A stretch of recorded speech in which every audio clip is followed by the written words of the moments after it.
There you are.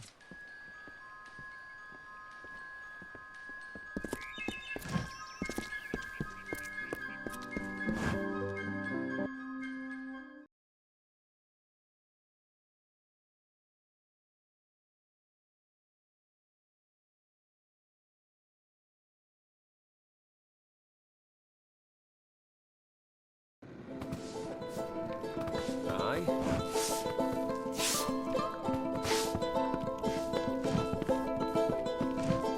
It's your fault that I can't pay my tab, you know? I wasn't ever supposed to come back here in the first place. I've spent the last 20 years knowing what fate had in store for me. And then you... Damn it. I thought I had my life figured out. Not for a Fate Weaver, it isn't. But that's just the problem. When I was young, I thought I could overcome anything. Now, I know otherwise. I fought beasts the size of trees, was celebrated by mortals and Fae alike. When I was initiated into the Fate Weavers, I thought it was a reward for my good deeds. The first time I saw my own fate, I realized it was nothing but a curse.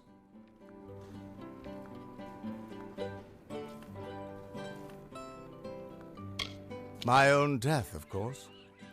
But not a hero's death as I had always dreamed. I was going to die alone and unknown, killed by an Etin and used for stew. It was a terrible end, but I knew it was part of fate's greater plan. Then you came and changed that future. You stole my part in the tapestry. I was at peace with knowing the worst. But what do I do now that there's nothing to know? You're right. My glory days don't have to be over, and as long as I'm around you, I don't know how my story will end. That means I've got to make sure you stay around in one piece. Maybe this old trinket from my youth will help. After all, I don't just owe you my life. I owe you my future. Why, I once tracked the Yeth of Avgrun on a moonless night by smell alone. Fey or not, I could have tracked those Tuatha sober. They've set up in a cavern north of town, complete with some way of scrying your location. That's how they found you so easily. I have a plan, but it'll take the both of us to work.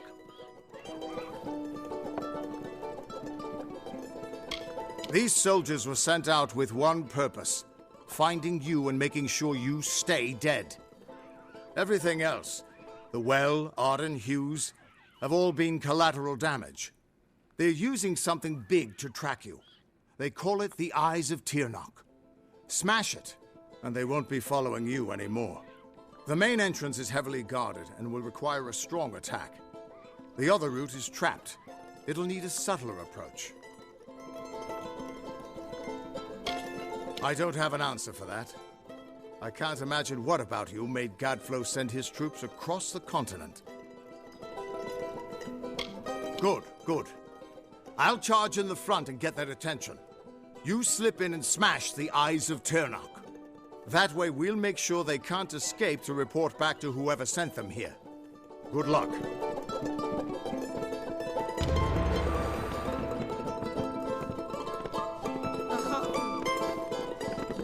This is the Three Lamps. Plague's put my own grey in the healer's care, but we're open nonetheless. All right, all right. Have a seat. If you're buying goods in Didenhill, it's Cora Bennick you want.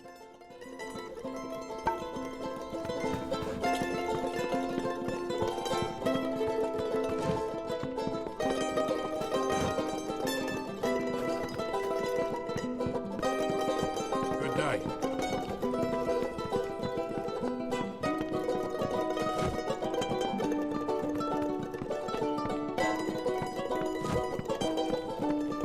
Did you hear? Thaddeus, head of the plague.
Step care.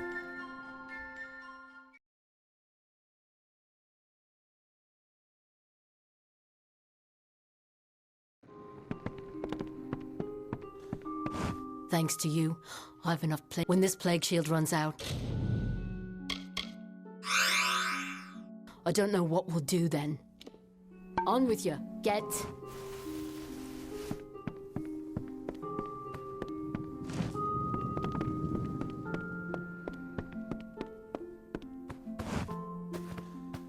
Guess what?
This is their escape route. It'll have traps, but few guards. You might be able to use their defenses against them, if you're clever. I'll distract the guards at the front and make sure none of them escape. Thanks for giving an old man another chance. It's good to know I've got a future again. And even better not to know what it is. Whoever that Aelin Shear is, I don't think she's our enemy. If she wanted us dead, she could have killed us while we were weakened. But she's still trouble. Reminds me of a dark elf who left me half-naked and tied to a bar guest once. Now those were the days. The immortals inscribed their knowledge of fate into the living stone. I always thought it was a poetic way of talking about the theater. But there it is, in your hands. Keep it close, child. The mine has a main entrance and an escape tunnel. The main one is heavily guarded, and the escape is heavily trapped. I saw them bringing bar guests down in cages, probably still being trained. Turn the beasts free, and I bet they cause some chaos for you. The Destiny Stone showed us the tapestry of fate, but your power must have consumed it all. Everything except the wisdom at its core, the Codex of Destiny. The Niskaru are hideous creatures of chaos and corruption. They hated the Arathi, but unlike them, the Niskaru still stalk our world. Thankfully, they've mostly been driven back from the Feylands, but you still find a few lurking deep underground. We'll be attacking their camp from both sides. We can't have any of them escaping to report back. The Crystal War, they've been calling it. 10 years ago, the Winter Fae turned violent and attacked us in force, calling themselves the Tuatha Deon. They say it's their sacred duty to cleanse the mortals from their lands. Naturally, the humans and Alpha who live here aren't so happy with that plan. It's been going back and forth for years. Where there's war, there's soldiers nervous about their fate, and that's where I come in. Just go inside and find those scrying mirrors. Don't worry, I'll be coming along to help. Good luck. I'll see you inside.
Over here, you Tuatha bastards!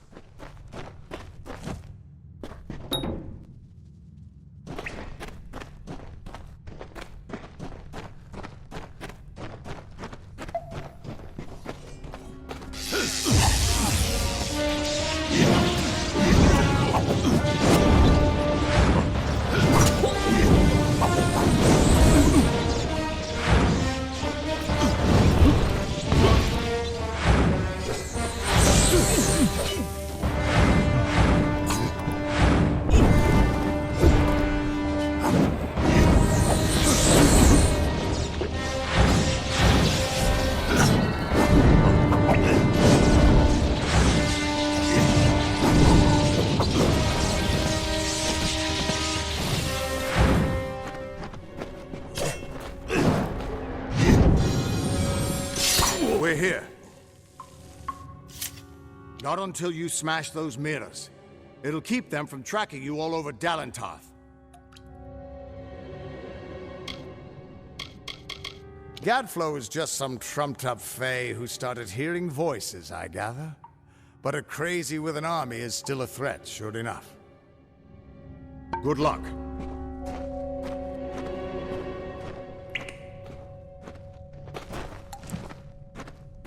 The undying mortal has grown tired of running, has he? Decided to fight back? Can you tell me the difference between a creature of nature and a child of dust like yourself? We children of nature know our roles. Meek and mighty, prey and predators, life and death, all serve the cycle. You children of dust do not know your place. You come into our land. You come to face your hunters. And you don't know when to die. You shall learn. In time, all mortals will know the might of Gadflow, blessed herald of the merciful Tirnoch. All mortals end, even if some are more persistent than others. At least the Tuatha won't be able to track you so easily now. But it looks like you've got the personal attention of their king, Gadflow. If you were anyone else, I'd suggest you start running and not stop for a few years. But you might just have a chance. You're doing well, so far. You've blinded them here, and they haven't killed you yet. And much as I hate to say it, you'll need to take Aelin Shear up on her offer of help. The Codex of Destiny should hold some answers for you. For all I know, you've already met her in the House of Ballads. But it sounds like she's the only lead now. We should be able to get out of this.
Listen, all of you. As you've clearly heard, a rare vacancy has occurred in the House of Ballads. There has been an event, a great twist.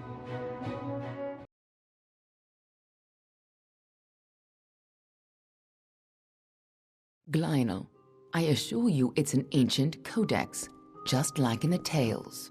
Intriguing. And why would such a thing be revealed to a child of dust? Welcome to the Summer Sanctuary, where the seeds of knowledge are sown and nurtured. I see you are a stranger and a mortal. I am green, and I possess the healer's warmth. Do you have need of my services? Have you been injured in your mortal war? All of us at the House of Ballads live to serve Wenson and the court. They are the lords and ladies of tradition, embodiments of Fey glory. Without them, we are nothing. If you ask me, our kind should be moving east to aid the Alpha. We are part of a bigger world now. The telling has changed. We cannot ignore what you call the future. For our kind, healing is simply a matter of asking our bodies to mend themselves. For one like you, it's more complicated. I don't know how you lasted this long. I do what I can. Most of the time, it's not enough. I've learned much from the dying races. Life is precious. Our kind often forget that. Stay well.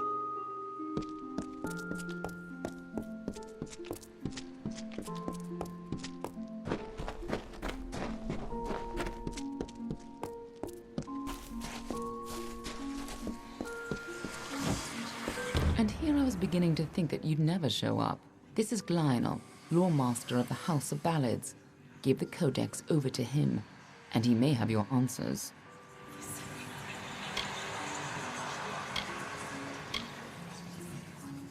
The Tuatha are a radical sect of Fae within the Winter Court, led by Gadflow and his insane rants about their new god.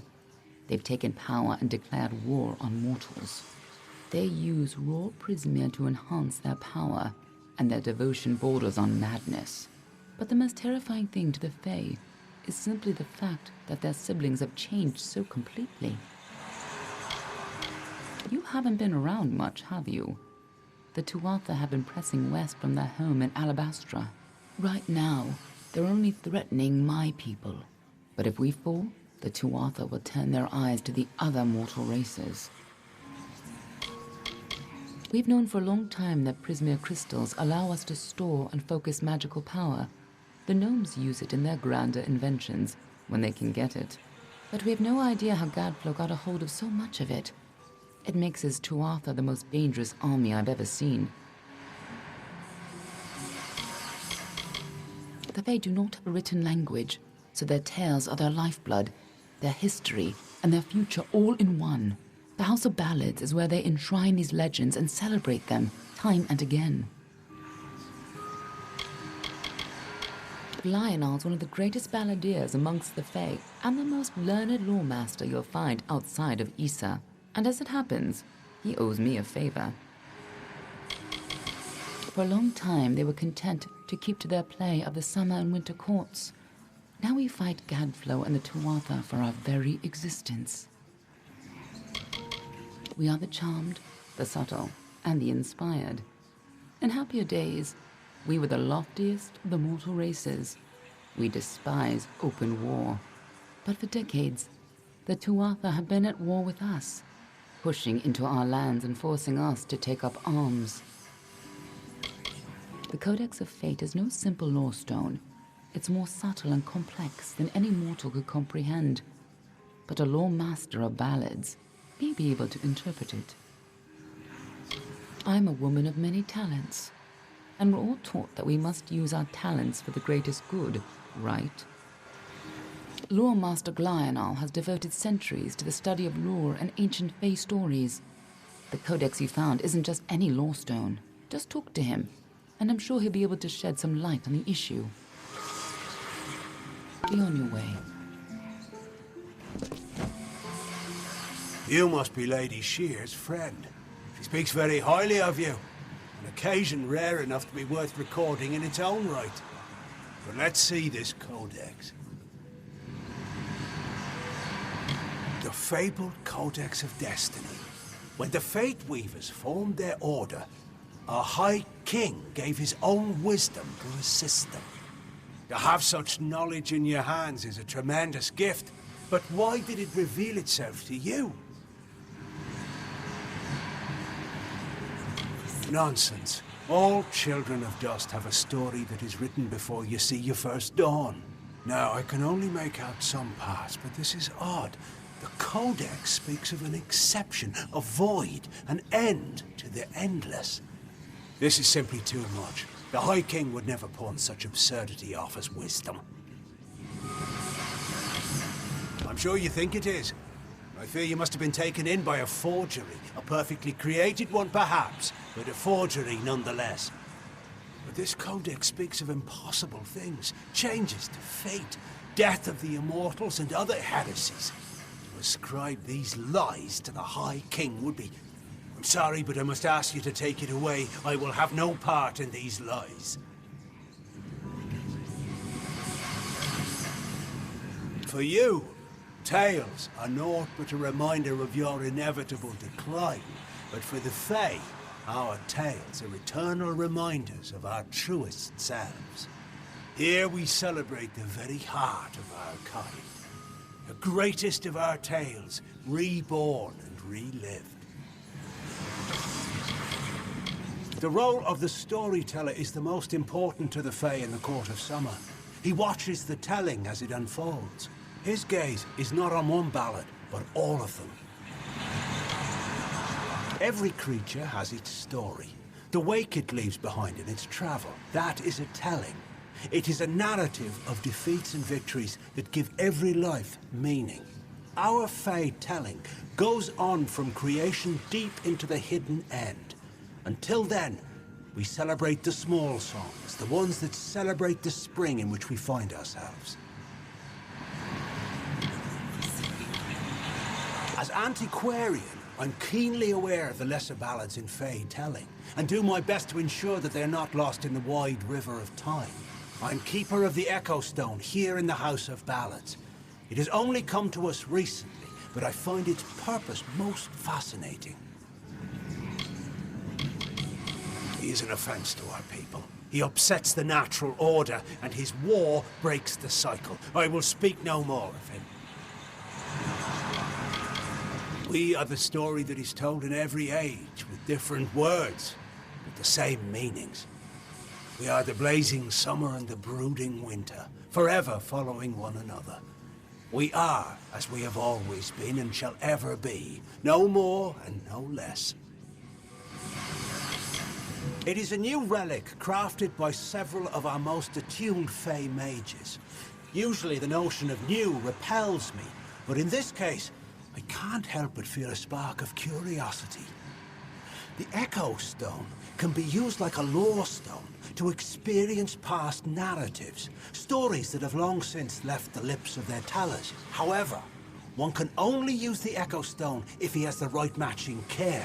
A magical key devised by Hallam the White himself. All of us in the Western Feylands are subjects of High King Tatarian. Our presence maintains the natural balance, bringing the green of spring at winter's end. It's had a meaning to it, only its author could tell you. Do not bother me with such foolishness again. Lionel spends his life cherishing old stories, but show him something truly new, and he dismisses it. Tragic. First of all, we ignore this fool. Most Fae aren't comfortable with change, and you are certainly something new. I'm afraid that only one person will really be able to help us with the Codex, the High King himself. It will be difficult. His court is in the city of Issa. Very few mortals are permitted in its gardens. I do know one individual who can grant you permission to enter, but you'll have to meet him alone. Nirelem is a private person, and he carries a grudge against me, although perhaps person isn't the right word for him, nor is him. You'll find him in southeast Dalantoth, At Caer Niralim, just head towards the giant tree, and, well, you'll see. That codex isn't just a complicated lore stone. It seems to tell a tale most Fae don't want to hear, and created by High King Tatarian himself, no less. Interesting. You'll have to meet him on your own. I'd accompany you, but Niralim and I have our disagreements. The Winter Court, or the Unseelie, embrace the destruction and decay of nature. They aren't evil, but they aren't exactly the best of friends. Normally they share power peacefully with the Summer Court. But since the Tuatha have seized power, there is neither peace nor predictability. The Summer Court, or the Seelie Fae if you prefer, embody the growth and energy of nature, but they can still be as aloof and uncaring as a brutal summer day. The current High King of the Fae is Tatarian, the wisest of the Summer Court. While Gadflow has undermined the Winter Court, he tries to keep their cycle in balance. Good luck with Niralim, and ignore anything he says about me.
This does not concern you, mortal.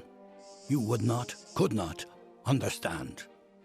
One of our most beloved heroes has fallen. Sir Sagral's passing leaves his legend in peril. A seat in the House of Ballads cannot remain empty, lest the great stories end. And that must never happen. Sir Sagral, Slayer of Volzigan, Lord of the Morning Mists, and defender of the Crown of Haxi, was one of our most beloved knights. His tales have endured for generations. Several days ago he departed to do battle with the Grave Thresh, his most famous and legendary foe. But there was an event, a twist in the story. In this telling, it was the Thresh that bested Sagral. Such an outcome has never happened. I don't know what to make of it. We are the collectors of tales, the warriors of lore, the most respected of all Summer Court heroes. Our deeds are known across the Fey lands. Our great knights, Wenson the Bold, Airmer the Pure, Olain the Kind, are destined to repeat their quests for all eternity, that no Fae may ever forget. They remind us of who we are and what we've done, of our greatest achievements and our deepest losses. The house ensures those defining tales are never forgotten. You are bold, but that is not how tales are told in the House of Ballads. Only a worthy Fey hero may finish his quest, complete his story. However, these are strange times. Magic weaves itself in new patterns and change. It is the one thing with which we Fey have no experience. If you so choose, join the other pledges.